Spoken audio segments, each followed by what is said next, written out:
It is Taxi Vlog 343. It is the 5th of February, and as the first week of February goes, I was kind of apprehensive about it because, you know, it is the first week of the often slowest month of the year, and as you may or may not be aware, the first week of the month is always, or usually is, the slowest week of the month because people have just paid their rent and so they're not going anywhere or doing anything. And the other thing is that they have received their bills for their credit cards for Christmas, so there's, like, you know, little money. What I did notice is that there's quite a bit of Interac charges and Visa charges that they use on the machine here, which does that kind of thing. Okay, now you had a glimpse of the new machine. We've had it for about 5 or 6 weeks now. It was about the second or third week of December when we got it. And it was kind of a relief because it worked better than the old one, except that once it was doing an update by itself. Oh, fuck, crosswalks. I hate crosswalks. Ugh. They go at the same time as the lights for cars. And anyway, get me away from traffic and pedestrians and shit, especially tonight. Yes, the visibility is shitty, and I'm not helping by having the interior light on to do this vlog, but some things are important, right? I guess. I came out on Monday night. It was Monday night, and it was quiet. It was slow. It took me until 1 o'clock or 2 o'clock to break even. And I finally broke even, and I had after that, you know, I was getting short fares, you know, I was getting $6 and $8, and, you know, there were breaks in between the calls by like an hour and a half. I think once I waited 2 hours for a call. And I got kind of sleepy when I had my thing on. I had my lease on, and I was getting kind of sleepy, so I went to sleep, trusting that this thing would wake me up when I had a call. Well, a couple hours later I woke up. This is becoming a pattern, right? And I was booked off. Not that the system was down or anything, I was just booked off. In that I had to put in my user number and my password again. And the only way that you have to put your user number and password in is if you have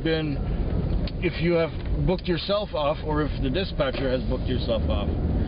I can just imagine somebody maybe drove past me while I was sleeping and took a look and saw me sleeping and called the dispatcher to take me down or take me off the board. And so for a couple hours I was off, and now it's like after 2, and then I had to wait another half hour or so to get my next fare, which was a $20 fare, which was, I was thankful for that.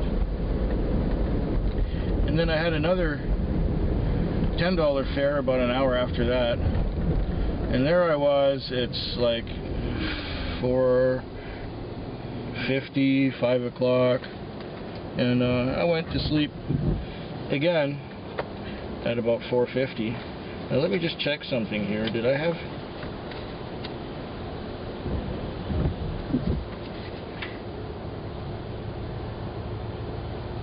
Huh. Oh yeah. 20 after 5 I get a call for 5:30. It is a run to the airport. Not only was it a run to the airport with $48 on the meter, I must have done something right because the guy gave me $60 on a credit card, but it paid my lease for the night. That and a couple other credit things that I had. The following night was also really slow, the Tuesday. Now, funny thing about Tuesday, I had my first fare. It was like $20, okay? And I had another one right away, which was another 10. And I thought, oh, this is going swimmingly. I think I waited 2 hours for my next one, which was a $5 fare. And it took me, well, until just before midnight, and I broke even. And I thought, okay, I'm halfway through the night, I've broken even. The other half, I'll make some more. And in that first half of the night, I think I had 3 $20 fares, which is pretty good, having 3 $20 fares, especially when you only have 6 or 7 fares. It makes a difference. It gets you broken even sooner. Well, after midnight, then I did a bit of reading. I watched all the YouTube videos that I watched a lot of YouTube videos. I watched my to watch next list, and I usually click on those ones that are, you may go. Hello. Wake up. Drive. Welcome to Victoria. Oh, yeah. So,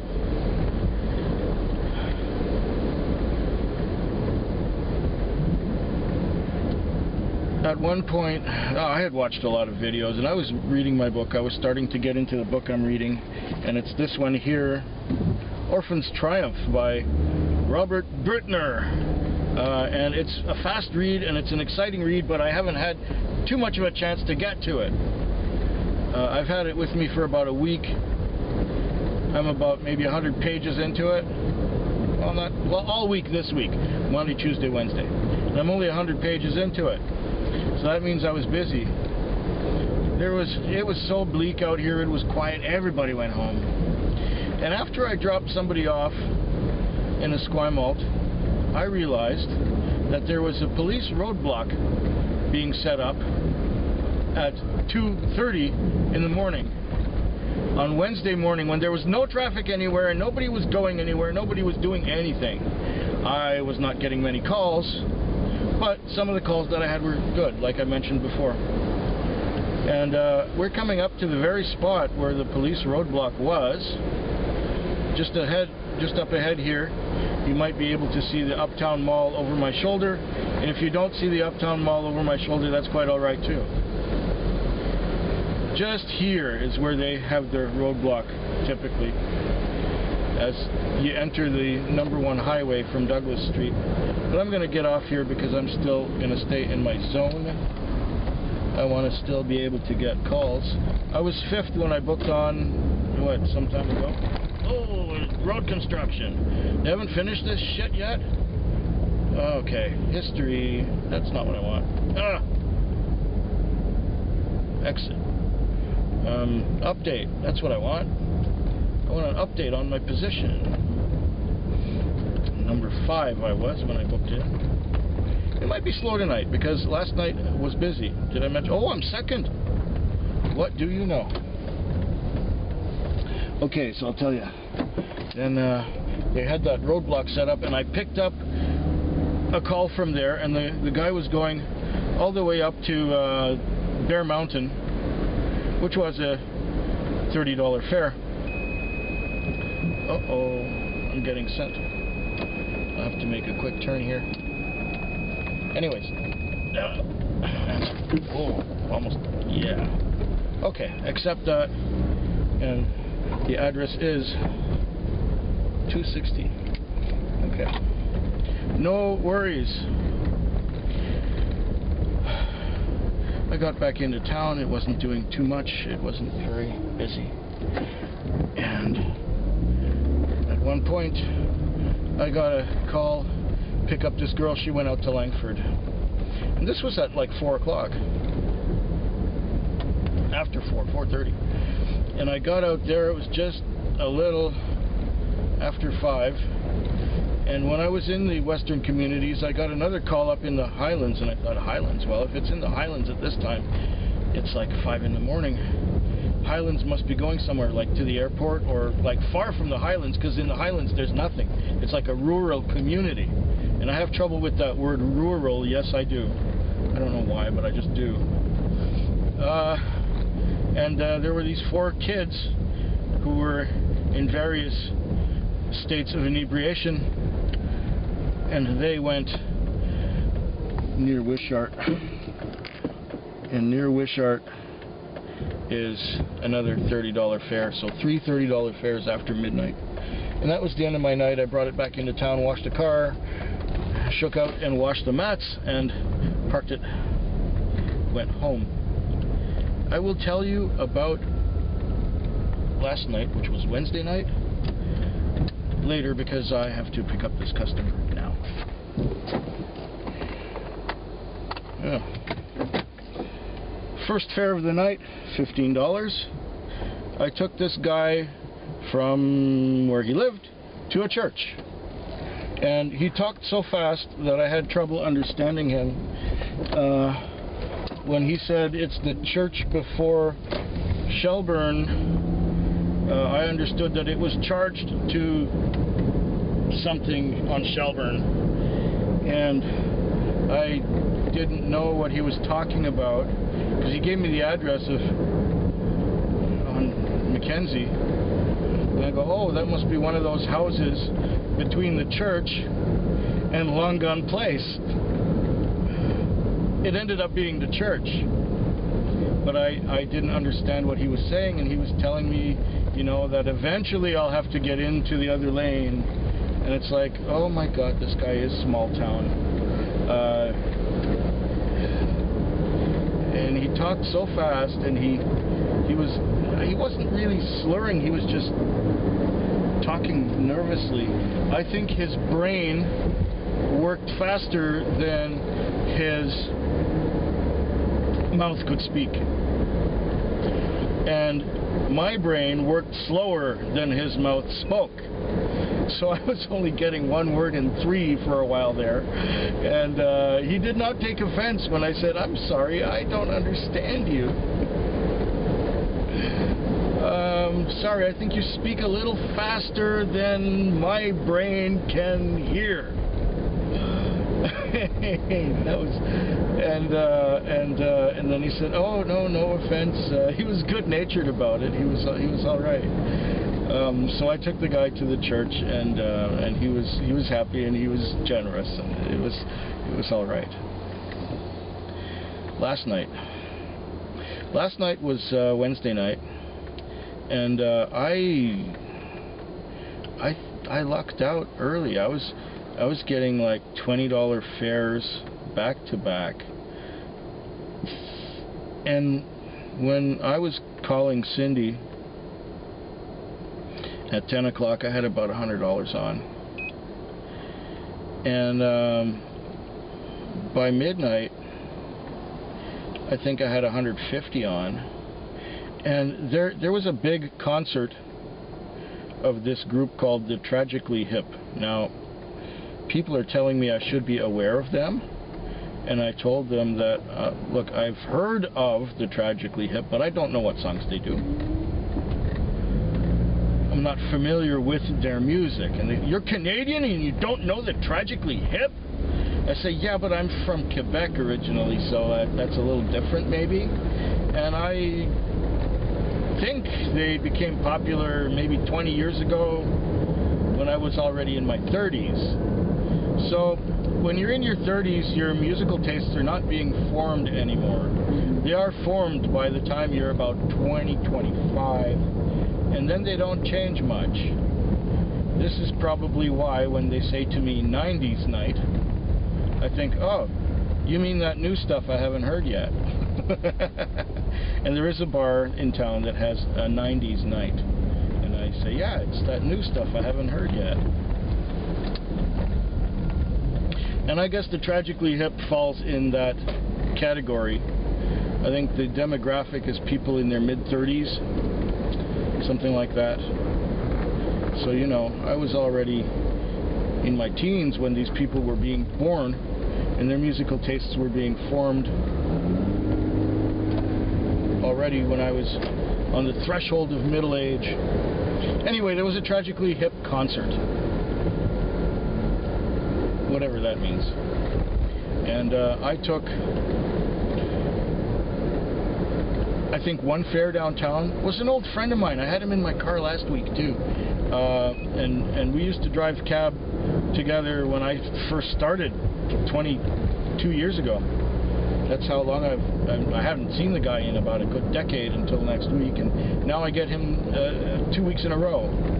And he's a music producer, you could say, or a band. He manages bands and records music, and he's sort of involved in the local music industry. And he apparently knows some band members from this Tragically Hip. Well, I took him downtown. He was going to quaff a beer or two before going to see the show. And after that, I did not go anywhere near downtown and the arena where the show was on. I just stayed in my part of town and relaxed. And, you know, there was one point where I was just, because all the cars were downtown and paying attention to the show and that, they left the parts of town where I worked empty. And I was quite busy. Every time I wanted to pull into the parking lot and read my book or watch some videos, I would get interrupted. And I got interrupted a lot last night. And I got tired of working rather than just tired of sitting around and being bored and feeling like going home because there was nothing happening out here. But you know me, if I feel bored and feel like going home, I recline my seat some more, take a power nap, and then when this thing beeps at me the next time, I go and get the call and do another fare and make a little more money. And yeah. At 3 o'clock or 3:30, I was doing good. Or was it 2:30? I had a call to a 7-Eleven store, and it was a 2-car order, and I didn't see anyone in the store or anyone out front of the store, and I called with my phone number, and it gave me an answering, called with my phone and gave me an answering machine. I'm going, oh shit, oh no. And then the second car for the second half of the trip pulled up behind me. And then we hear loud voices coming from the distance behind us.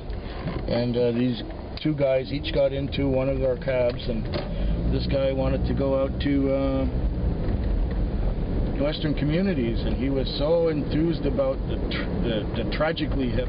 He had been at the show, you see. I think there was another load or two of people that I had in my car later on that night. People went to the concert and then they kept drinking after that, and they kept drinking towards oblivion. And this guy was pretty obliviated. I took him. He was so talking about his job. He's like a journeyman first-class tinsmith or some fucking thing, and he said, well, how much do you make driving cab, you know? And I make $71,000 a year. And I'm going, well, you know, I make considerably less than that. So, you know, good for you, buddy. And then we pulled up in front of his house. It was one of these little houses that probably cost $300,000 or $400,000, but in Victoria, $300,000 or $400,000 for a little house is, you know, pretty well the going rate. It might have even been $500,000. So you're mortgaged for the rest of your life, or at least the next 20-25 years, even though you do make $71,000 a year. What will happen if you lose your job and can't get another one? And he says, that's my truck right there. It's a brand new silver GMC Silverado or Sierra or whatever they call those trucks, you know, brand new. I mean, these trucks must go for about 40 or 50,000, maybe. Well, it wasn't the fancy model with, you know, all the junk add-ons on it, but it was a nice new truck. So, you know, you can't get a new truck for $10,000 anymore. I don't know. I haven't priced them lately, okay, because I'm not likely to buy a new truck. I'm actually looking to get my hands on a 1986 Pontiac Firefly that belongs to some old lady who can't drive anymore. And I took her home in December because, you know, with her groceries, and she only gets out of the house once a month. She's got a really bad back, all the cartilage is gone, and she's all crooked and bent. And she can't drive anymore, and she wants to sell her car. And it was on the road just last year, the last time, when her son still drove it before he died. I mean, it's a sad story. And this car is like almost 30 years old and has about 30,000 miles on it. And I'm thinking, man, you know, I could get several years of use out of this thing just to go to work and back. I mean, I have a little car like that already. But when you can get one cheap, you know, if your car breaks down, you've got a backup sitting in your driveway. All you got to do is transfer the paperwork and put the plates on it, and away you go. Something like that. I digress. So after drop, he was so enthusiastic about what he was talking about, and everything that was so about the Tragically Hip and about his job and about, can you tell I'm not from here? I figured, yeah, you're from Nova Scotia somewhere, I think, or not quite Newfoundland, but maybe Cape Breton Island, I don't know, something like that. Anyway, he was so thrilled, and he said, you think I'm going to get any from my wife now? I said, well, what time is it? And he asked me, what time is it? I said, well, it's almost 3. He said, no, I'm not getting any. Yeah. So he wasn't getting any, so I dropped him off at home, and I said, look, I'm sorry, I missed your turn, I missed your exit on the highway. That's how enthusiastic the guy was. He was talking my ear off, and I missed the exit. And I ended up taking him the long way. I said, listen, man, I fucked up. I took the long way. He said, oh, it's okay, you're taking me home, it's all right, you know. And then as we're getting, and he's so drunk, he doesn't care. He says, I don't care, just get me home. I don't care which way you take, doesn't matter. I said, but it's going to cost you a little more this way. Oh, it's okay, just take me home, I got money, you know. He didn't fucking care. So I got him home, and he said, $30 cab ride. I said, yeah, I know, because I fucked up, we took the wrong turn.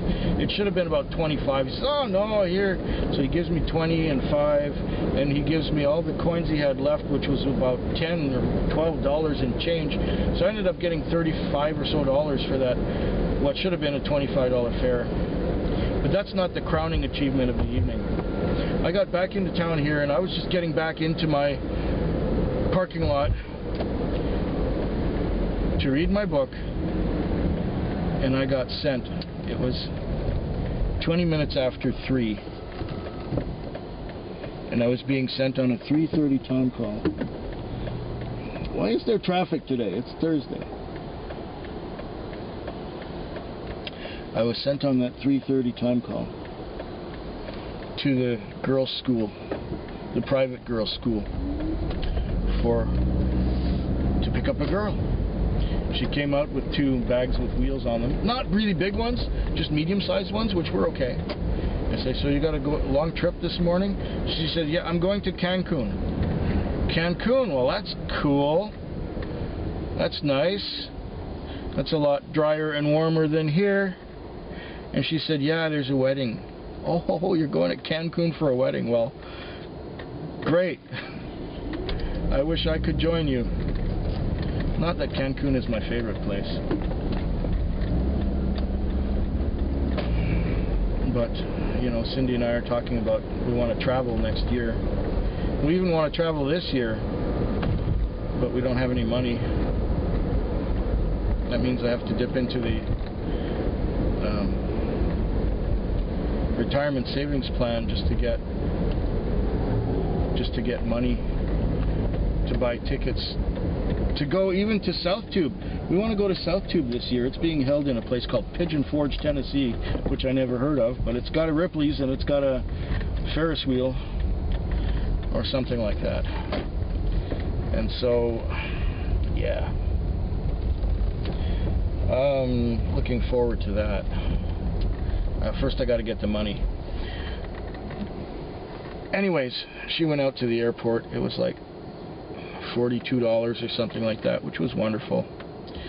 And that's it for Monday, Tuesday, and Wednesday. I'll let you know about today and tomorrow sometime in the very near future. And here comes Tony. So I guess I have to talk with this guy and tell him how good my week's been so far. See you sooner. It's 5:21 in the morning, Friday morning. We've just been through Thursday night, and it was a long, slow night. It took about half the night to look at all the YouTube videos that I'm subscribed to on my 4 different channels, and I was getting, put it this way, it took me until about 2:30 to break even, something like that, 3 o'clock. And you know, after 3 I had a couple of fares between 3 and 4:30, and I got some reading done. I read about 50 or 60 pages from this Robert Bruckner's Orphan's Triumph book.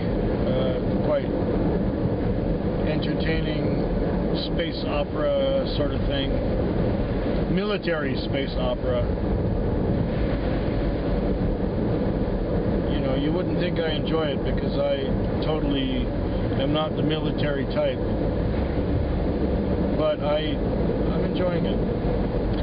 And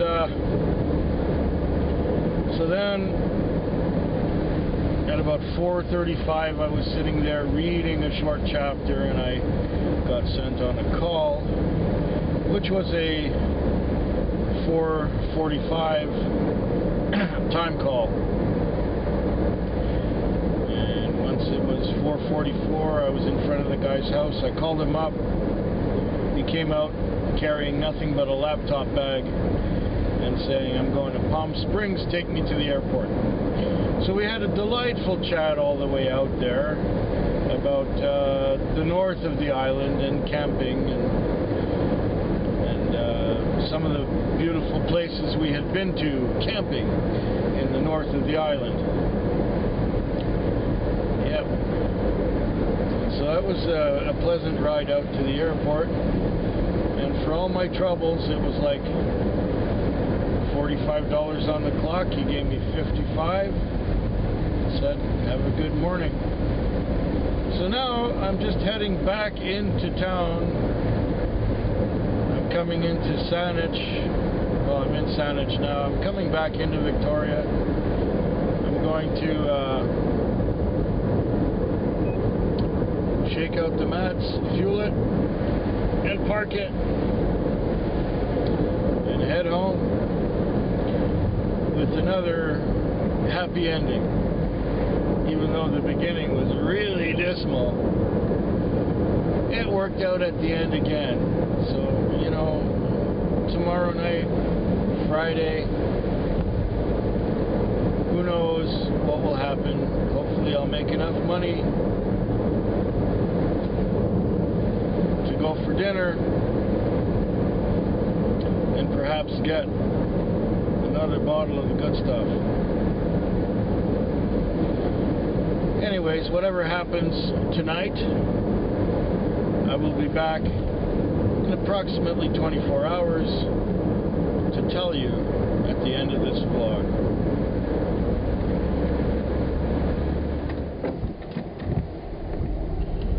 It's 5:20 a.m. Saturday morning. It's really been a drag for Friday. It started out 1 trip an hour. I got out here at about 6:30, and I was doing about 1 trip an hour before 10 o'clock. And then between 10 and 11 it got busy, and then it kind of fizzled out a little bit, and it wasn't really busy, it just sort of steady up until about 3. And then after 3 o'clock it got quiet. I almost used up the battery completely of my phone to watch YouTube videos. Wait a minute, I got a call. I'm gonna do one more. This is gonna be it. I thought I was done already. I was gonna go shake out the mats and wash the car, but I got one more. I'll do one more. I need the money. I had about 300 on. That's a little disappointing for a Friday. For a Friday, I like to have, you know, around 400. But 300, that's only slightly better than last week. And I was having my doubts whether it would be better than last week. What saved me, I think, was that run about an hour ago, or hour and a half ago, that went out to Langford.